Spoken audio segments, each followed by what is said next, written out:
Russell T Davies is back with another series after 2019's successful series Years and Years, which was about the Lyons family and how they and the entire nation faced this uncertain dystopian future as the years went on, as it were overrun by a corrupt Prime Minister, Vivian Rook.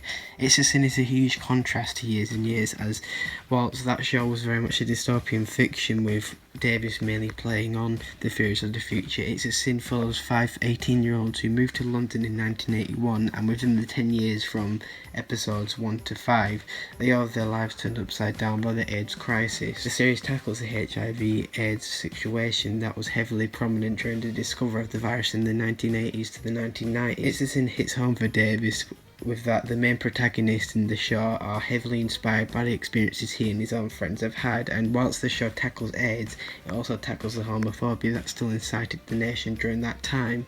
The release of the show couldn't come at a better time, with the parallels between the HIV/AIDS virus and the current pandemic being present throughout the series. Today I'll be going through all 5 episodes to see if overall It's a Sin gets my seal of approval. Episode 1, set in 1981, shows a brilliant introduction to these characters, with them all being brilliantly fleshed out. The sinister undertone of the AIDS virus that was being played off as some overseas illness were quite chilling, especially as to what happens later on in the episode to Neil Patrick Harris's character Henry Cochrane, who later becomes deeply infected with the virus and is being treated so disgustingly by the hospital staff. Colin being made to put on all this supervision kit when entering this locked and empty room that Henry is bounded to was heartbreaking, especially when he's just left to die at the end. The scenes at the hospital truly made the parallels of this and the current pandemic so similar, and after seeing Russell's work so many times before, I felt scared for these characters, in particular Richie and Roscoe, mainly as their sweet aspiration scenes at the end of the episode are cut quite abruptly to the cold scene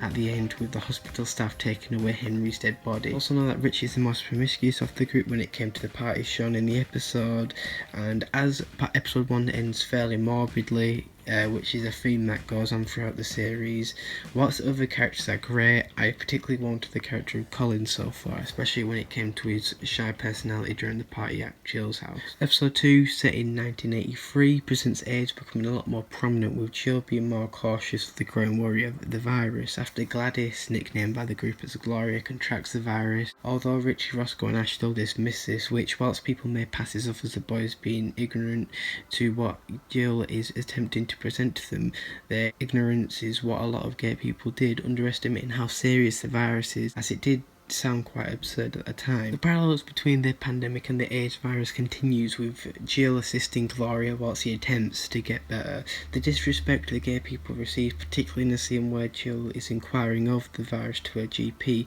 to where he quite rudely replies with, "Just want to know, any official facts." Well, it doesn't affect you. I know. It literally doesn't affect you. I know, but for friends of mine, I just want to help. Have you got anything, any booklet? Why would I?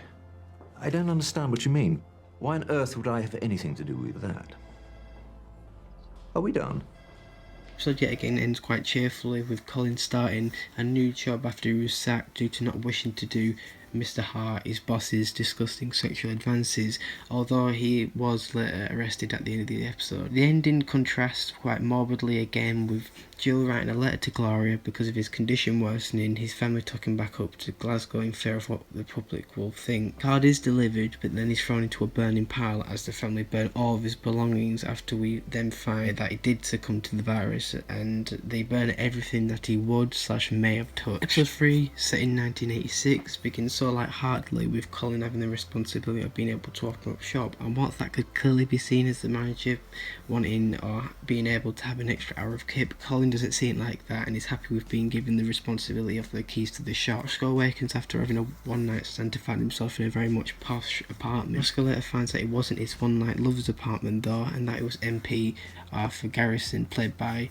Stephen Fry. The two later start a fling. Colin walks during a very adorable opening up shop scene. He tragically is found by his boss suffering a seizure, and whilst initially being told the reason of this may have been due to the fact he overworked himself, he's discharged and goes back to living with his mother till he recovers. Until then, he suffers another seizure. It's then told that this epilepsy that he's been experiencing is a symptom of AIDS. Colin is then unlawfully locked in and bound into an empty room, a lot like Henry in episode 1. Treated quite nasty by the staff that make him degradingly pee in a toilet chair as they forbid to let him out. Colin stays in this unnecessary isolation. His mother gets a lawyer that threatens to take the staff and this unprofessional act to court. Although Colin can now see his mum and friends and is in more of a warming ward, he does unfortunately stay in hospital as his health tragically declines. To Colin's unexpected AIDS diagnosis, with the boys not knowing that Colin never slept with anyone, they all go for a test. Roscoe and Ash are tested negative, whilst Richie can't face the results, as it's quite clear for him and us the audience that he most likely has contracted it, as his boyfriend did show a symptom earlier on in that episode. When Colin tragically passes away, it then begins to set in on Richie and his original dismissal of this deadly virus. Whilst Colin's death was tragic enough with his slow decline, the fact that this character led such a quiet and less promiscuous life unlike the other boys,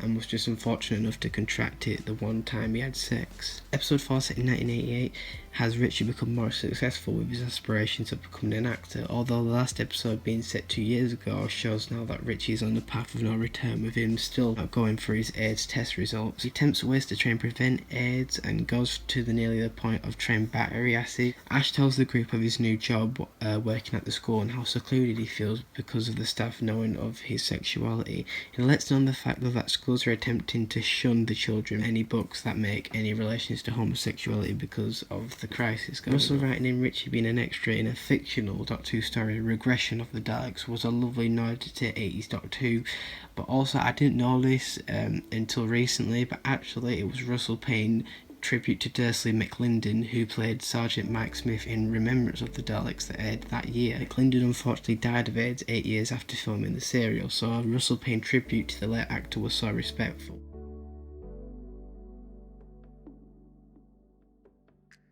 The makeup artist on set tells Richie of the declining colour of his skin. He finally goes to get his results back, which tell him that he does have AIDS, and that actually if he had gone earlier, he would have been able to prevent it. Richie returns home to cook tea for the family, but after realising that they could catch it if he ate with him, he goes out to drink, where he bumps into an old school friend. Richie, after talking with him, he then comes to terms with his AIDS diagnosis. It's now the day of the AIDS movement, and an argument breaks out briefly between Jill and Roscoe, and how Roscoe can't attend the protest because he has an arrangement with Arthur. Roscoe and Arthur meet up and are ready to go in and meet with Prime Minister at the time, Margaret Thatcher, and after Arthur tells Roscoe quite cruelly that there's nothing between them, Roscoe gets his own back by pissing in the cup that Thatcher will drink out of, and quits his job as Arthur's personal assistant to go join the rest at their silent protest. Things start to get heated, with the public spitting and yelling at the protesters. A certain policeman smacks Jill as she refuses to move. Richie surprisingly steps in to prevent Jill getting hit more. The two, along with the others, are bunged into the back of a police van to where they are both bleeding, with